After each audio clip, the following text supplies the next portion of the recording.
Ցույց Մինասյանը։ Այնքան շատ է սուտ այս ամբիոնից ինչում իշխանականների կողմից, որ մեկին ուղղակի անդրադառնամ, ասում է, որ զոհված ընտանիքների անդամներին աջակցություն չի ցույց տրվել, անգամ ես եմ հիշում, նոր քիչ առաջ էլի բացեցի այդ բանը, հիշեցի, որ 2500-ից ավելի ընտանիքներ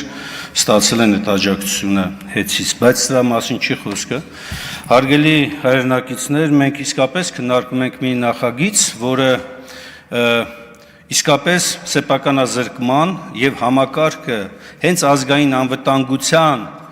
սպառնալիք ստեղծելուն ուղղված նախագիծ է։ Այսօրվա իշխանությունը ցույց է տվել եւ հաստատել է, որ ինչ խոստում որ տվել է, ոտից գլուխ ձախողել է։ Հիմա շատ པարզ հարց են տալիս, ասում են՝ լավ, ընդամենը 2 տարվա համար երաշխավորեք, որ չի թանկանալու, եթե դուք եք կառավարելու այս համակարգը։ Բայց հատուկ իշխանության վարկագծին փորձելով մարդկանց վարկաբեկել, արված աշխատանքը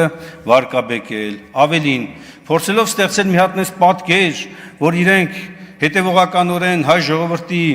բարին են ուզում, իսկ այ չար ուժերը այստեղ նստած հակառակն են անում, լինելով չար ուժեր,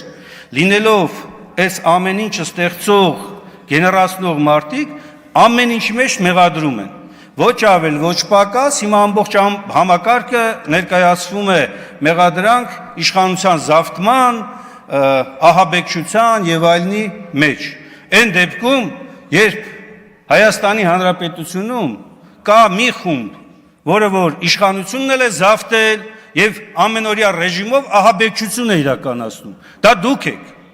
Դուք Նիկոլ Փաշինյանի գլխավորությամբ Եվ հիմա էլ հերթը հասել է սեփականության զրկման գործընթացներին։ Մնացած բոլոր մանրամասնությունները, պարոն Վարդանյան,